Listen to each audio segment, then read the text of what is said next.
Hello everyone, I'm Georgia and this is The Sound of Georgia.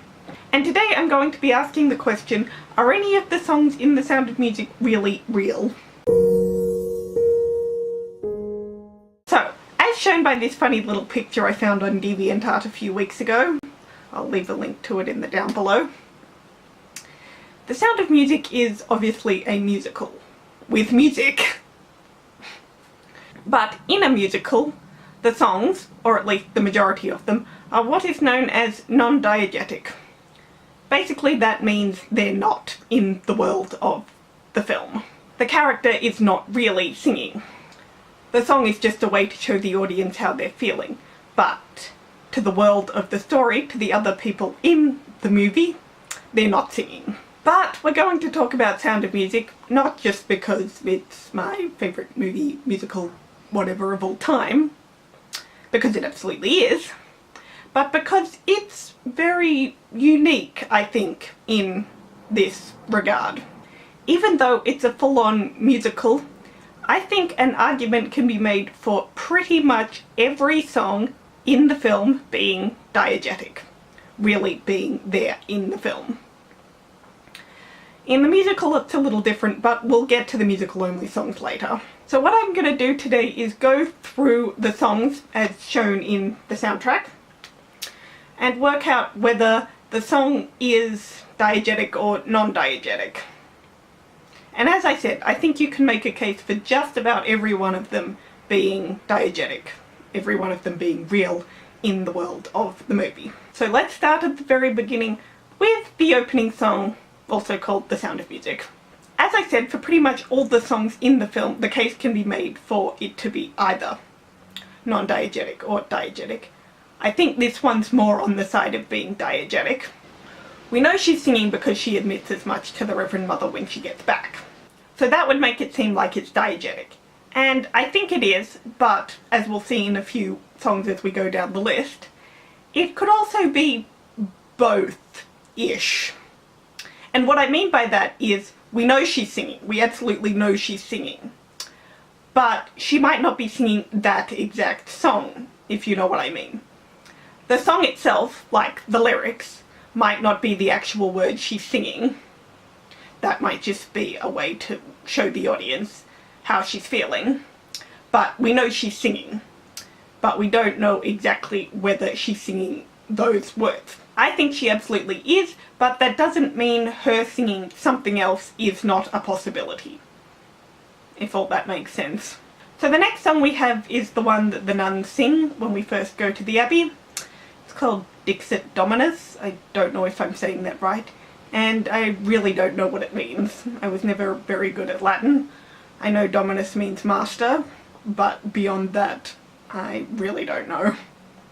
And I think it's safe to say that that song, along with all the Alleluias, which is actually counted as a different song on the soundtrack, are diegetic. Yes, we know there's no singing in the Abbey, but the song is actually titled Morning Hymn, and they are in a chapel, so I think it's safe to say that it's diegetic. That is what one does in a chapel. So next up we have the one that everybody likes to laugh about, Maria. No, it's not called How Do You Solve the Problem Like Maria, it's just called Maria. And yes, everybody likes to laugh about it. Complains about Maria singing in the Abbey, while singing in the Abbey. That would make it seem like it's non-diegetic. The nuns aren't really singing, it's just a way to show how they feel about Maria. But if we go to the musical, there is a line after My Favourite Things, because My Favourite Things is much earlier in the musical, where Maria asks the Reverend Mother for permission to sing. So we know that with permission from the abbess, the nuns are allowed to sing. I think this is more relevant for another song we'll get to later, but I think this one is non-diegetic. So next we have I Have Confidence, and I think you can make a case for this being either. And as I said, I think that is the case with a lot of the songs, which is why I'm making this video. If all the songs that weren't performances were very clearly non-diegetic, there would be no point making this video. But as far as I Have Confidence goes, personally I don't think it's diegetic, I think it's non-diegetic. But we do know Maria loves to sing. It's one of the biggest parts of the film. But if you were going to make the case for it being diegetic, I think it might be like The Sound of Music. Yes, she would be singing, but we don't know if she would be singing those exact words. I don't even know if that's really a thing or relevant or whatever, but it's just something I thought of and decided to put in. I'm still going with non-diegetic. But I think the next song could also be very similar, and that is, of course, 16 Going on 17. Personally, I wouldn't think the song itself would be diegetic. It's very, very obvious and very on the nose. But I don't think it's impossible to believe that Liesl and Rolf would be singing something or other as they go crazy and dance in the gazebo. Remember, I am incredibly into fanfiction, so who knows what's real in my mind. So for 16 Going on 17, my least favourite scene in the whole film, I'm going to go with a solid maybe. I really couldn't choose. It's my least favourite because it drags. And by drags I mean I feel like I'm watching it on speed 24 rather than 36.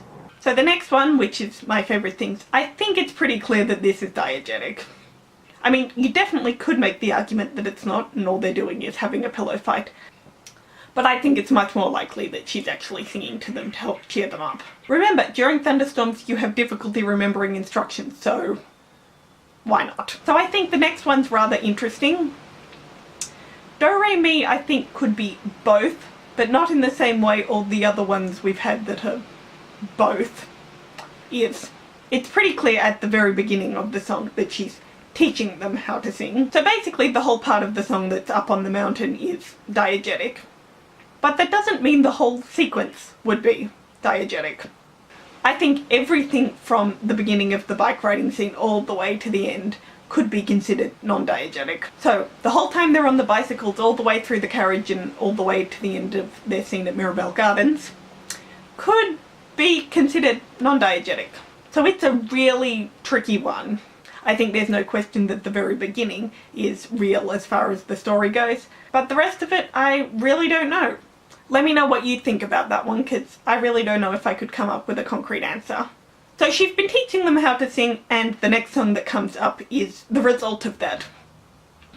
The reprise of Sound of Music, where they're singing for Elsa after they've fallen into the lake, is very clearly a performance and therefore diegetic. How Georg knows the words is another question altogether, but I don't think it's enough to prove that this song is non-diegetic. I actually wrote a fanfic about how he knows the words, link in the down below. So that one's diegetic, as are the next two, or three, because they're all performances. The Lonely Goatherd is part of a puppet show that they are really doing in the story. He really takes the guitar and plays Edelweiss for them. And So Long Farewell is a performance at the end of the party. And that's the end of Act 1, and as you can see it's very clear that most of them are diegetic or could at least have cases for being diegetic. Again, this is why I think Sound of Music is a very interesting musical as far as the songs go. So the first song after intermission is Climb Every Mountain. In the musical this is actually the end to Act 1, but we're not talking about the musical yet. This song seems to be non-diegetic, and I think it is, but it also has the element of permission to sing in the Abbey in it. Like Maria, I don't think that changes the realness of it, but I also don't think it's out of the realms of possibility that something like this could happen. Right after Climb Every Mountain we have the My Favourite Things reprise with the children, and considering one of the children, I hate myself for not knowing automatically which one it is.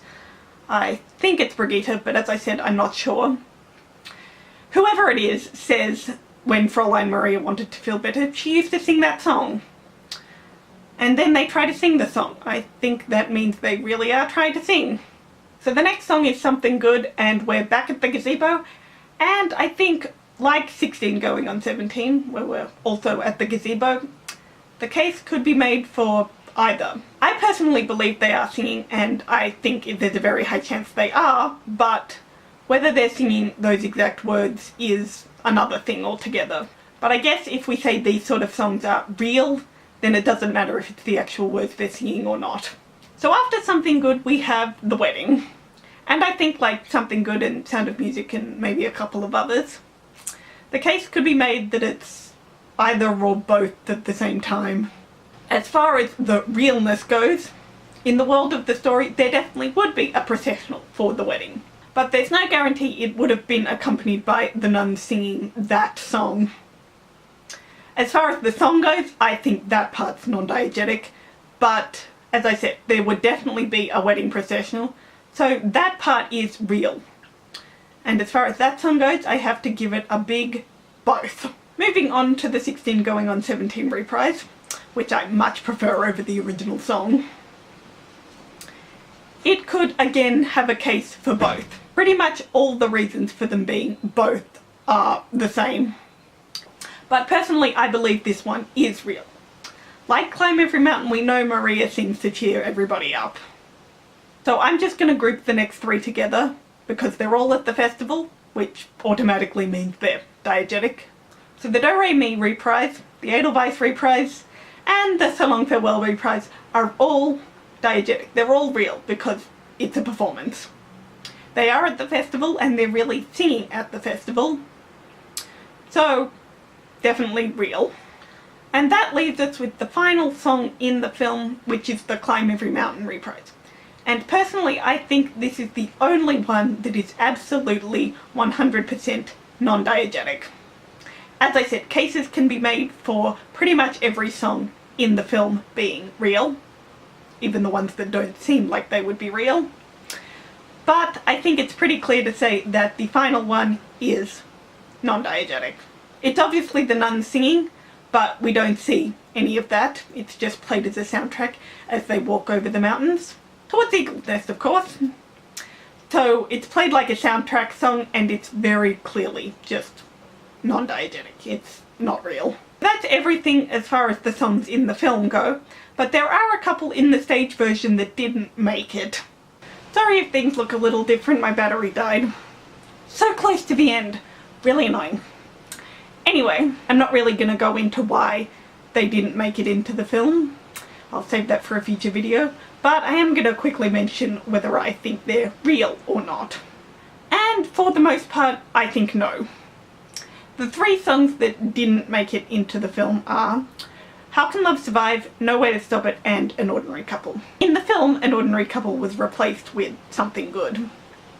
It was the duet that Maria and Georg sing after they realise they're in love right before the wedding. So I think it's pretty safe to say that that is exactly the same as Something Good. Yes, but with the tiny possibility that maybe it's not the actual song they're singing. As for How Can Love Survive and No Way to Stop It, they seem pretty obviously non-diegetic in a way that pretty much all the others don't. There are a few songs like Maria and Climb Every Mountain, and I have confidence that, as I said, could be argued for both. The situation could go either way. I have confidence seems like it wouldn't be diegetic, and as I said earlier, I don't think it is, but we know Maria loves to sing and singing would help calm her down.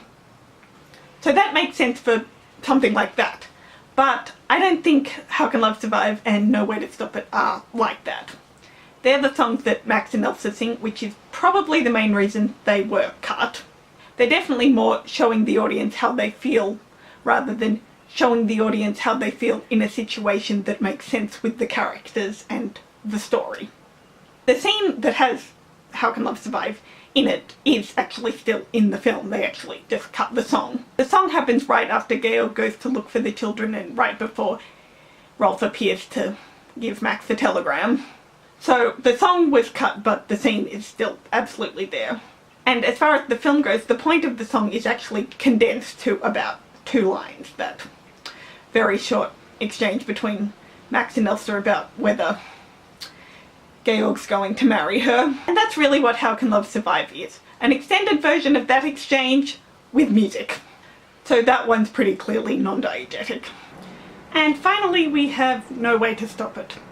This doesn't have a corresponding scene in the movie like How Can Love Survive does, because that plot point is very different from the stage to the screen, but it's very obviously non-diegetic as far as I'm concerned. And while the topic of the song, that being the Angelus, is very important to the story and to the characters, there is no way within the world of the story and within the characters, again, Max and Elsa, would sing about this.